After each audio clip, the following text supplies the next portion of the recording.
जम्मू कश्मीर के सांबा जिले में स्थित ऐतिहासिक मानसर झील में बीते 4 से 5 दिनों में हजारों मछलियां मर चुकी हैं और लगातार ये मछलियां अभी भी मर रही हैं।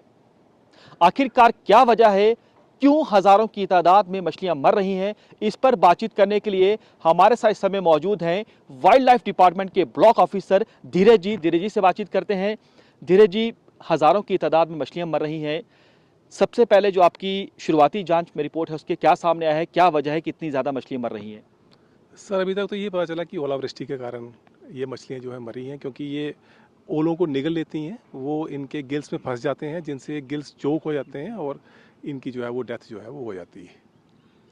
लेकिन अभी तक क्योंकि ऐसी जानकारी मिली है कि 2500 से ज़्यादा मछलियां जो है मर चुकी हैं, और ये कब पहले आपको पता लगा कि मछलियां मरना शुरू हुई और अभी भी हम देख रहे हैं पानी में लगातार मछलियां मर रही हैं, वो तैर रही हैं, तो कब आपको पता लगा और कितनी संख्या में जो अभी तक आपने कैलकुलेशन किया है तो कितनी ज़्यादा मछलियां मरी हैं? सर 4 तारीख को हमें कुछ मछलियाँ मिली थी, थोड़ी बहुत मछलियाँ हमें मिली। तो ऐसा होता रहता है, क्योंकि पहले भी मछलियाँ यहाँ मरती रही हैं। सर्दियों के दिनों में होता है, कभी कभी कोहरा पड़ जाता है, उससे होता है, या पहले भी ओलावृष्टि हुई है, तो ऐसी पहले भी हिस्ट्री रही है, तो मछलियाँ मरती रही हैं। तो हमने सोचा कि ये एक रूटीन प्रोसेस है, थोड़ी बहुत हुई होंगी।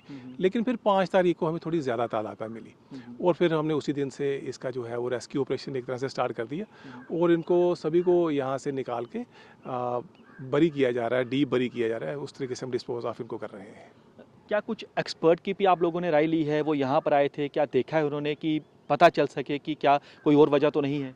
सर फिशरी डिपार्टमेंट के ऑफिशियल्स को हमने यहाँ बुलाया था, तो उन्होंने भी यही रिवील किया है कि ये इनकी जो मृत्यु हो रही है ये ओलावृष्टि के कारण ही हुई है, क्योंकि जिन्होंने निगल ली हुई है उन्होंने तो मरना ही है, अब और बाकी नहीं है। अब काफ़ी हद तक कंट्रोल हो गया है, आज आप देख रहे हैं काफ़ी हद तक साफ़ है ये। अब मैक्सिमम जितनी कैजुअलिटी होनी थी वो हो चुकी है। अब ये है कि ये डीप पानी के बीच में जो कुछ दबी हुई हैं बीच में, वो धीरे धीरे बाहर आ रही हैं। फिर हम उनको जैसे जैसे वो बाहर आ रही हैं वैसे वैसे हम उनको आपके निकाल आंकड़ों रहे के हैं। मुताबिक कितनी मछलियां मर चुकी हैं अभी तक? सर अगर पूरी कैलकुलेशन तो हमने नहीं की है, संख्या तो हमें नहीं पता, लेकिन 2-2.5 के बीच में इनकी रेंज जो है जी वो जी, होगी। ये क्या है कि ये भी चिंता का विषय, क्योंकि मानसर झील का पानी जो है वो लोगों के घरों में सप्लाई होता है, लोग इसका पानी पीते हैं। अगर कोई और वजह, क्योंकि अभी जैसे आपने फिशरी डिपार्टमेंट ने अपनी शुरुआती रिपोर्ट में बताया है कि ओलावृष्टि कारण है, अगर कुछ और कारण होता है तो क्या महामारी भी हो एक बड़ा खतरा बन सकती है? सर ये तो देखना पड़ेगा, और तो कोई कारण नहीं है। कारण पहला तो ये ओलावृष्टि है, और दूसरा कारण एक और ये भी है कि इनकी संख्या यहाँ पे बहुत ज़्यादा बढ़ गई है। अब जैसे 1000 व्यक्ति का इंतज़ाम हो तो 5000 व्यक्ति वहाँ पे आ जाए तो कुछ ना कुछ प्रॉब्लम तो होती है। वैसे ही इस झील की जो कैपेसिटी है वो उससे ज़्यादा इनकी यहाँ पे जो ये कॉमन कार्प है, ये जो फिश जो पर्टिकुलर मर रही है ना, ये कॉमन कार्प है, तो इसकी संख्या बहुत ज़्यादा हो चुकी है। तो ज़्यादा अगर मछली हो जाएगी तो ऑक्सीजन लेवल पानी में गिरेगा, तो उससे भी डेथ हो सकती है। तो जो आर्टिफिशियल फीडिंग होती है, क्या वो भी आपको लगता है कि नहीं होनी चाहिए? बिल्कुल सर, आर्टिफिशियल फीडिंग नहीं होनी चाहिए, और इसके लिए डिपार्टमेंट हर तरह से कोशिश करता है।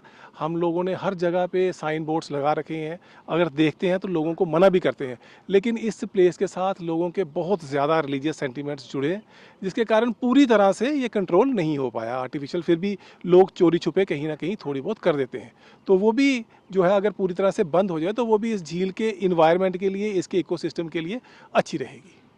क्या लग रहा है आपको कि अभी कितना समय और लगेगा, क्योंकि हम देख रहे हैं कि किनारों पे अभी भी काफ़ी ज़्यादा मछलियाँ मरी हुई हैं, कितना समय और लगेगा इस ऑपरेशन को पूरा करने में? क्योंकि काफ़ी बड़ी ये झील है, कई किलोमीटर तक फैली हुई है, तो ऑपरेशन अपने आप में कितना बड़ा चुनौती बड़ा है आपके लिए? सर हमें लग रहा है कि मैक्सिमम काम हमने कर दिया है। ज़्यादा से ज़्यादा कल का दिन, और अगर अगर कुछ और मछली भी बाहर निकलती है तो परसों, इससे ज़्यादा नहीं लगेगा। ये हम सारी इसको फिश आउट हम कर लेंगे। तो क्या कोई ऐसा भी है जो मछलियाँ तड़प रही हैं अभी, जो मरी नहीं हैं, उनको बचाने के लिए कोई ऐसी आपकी ओर से पहल की गई है? सर उनकी चोकिंग हो चुकी है, उनको बचाया अब जा सकता नहीं इस मूवमेंट के ऊपर। जिन्होंने वो निगली हुई है वो उसको रिवर्स नहीं किया जा सकता, वो तो अब समझिए कि वो मरने वाली ही हैं, तो उनका कुछ नहीं हो सकता। तो बाकी ये कि बाकी ये भी स्पीशीज़ हैं वो ठीक हैं, बीच में बाकी मछलियाँ वो ठीक हैं, तो जिन्होंने वो बाकी नहीं जो खाई हैं। जल जंतु हैं मछलियों के अलावा, क्योंकि हज़ारों जल जंतु और हैं इसके अंदर, क्या उनको कोई खतरा? नहीं, यहाँ पे टर्टल्स हैं हमारे पास, 4-5 किस्म के टर्टल्स जो हैं वो यहाँ पे पाए जाते हैं, तो हमें और किसी जीव में ऐसी कोई मोर्टेलिटी देखने में नहीं मिली है। जी जी, शुक्रिया हमसे बातचीत करने के लिए। तो आप सुन सकते हैं वाइल्ड लाइफ डिपार्टमेंट के ब्लॉक ऑफिसर धीरज जी ने बताया है कि शुरुआती जांच में यही निकलकर सामने आया है कि जो ओलावृष्टि हुई थी, मछलियों ने जो है वो ओले निकले हैं, उसकी वजह से हजारों मछलियां जो हैं वो मर रही हैं। कैमरामैन पवन के साथ पंकज शर्मा, न्यूज़ 24, मानसर। नमस्कार, मैं हूं मानक गुप्ता। अगर आपको हमारा ये वीडियो पसंद आया हो तो इसे लाइक और शेयर जरूर करें और हां, हमें सब्सक्राइब और फॉलो करना ना भूलें ताकि आप देश और दुनिया की कोई खबर मिस ना करें। तो जुड़े रहिए हमारे साथ और देखते रहिए न्यूज़ 24।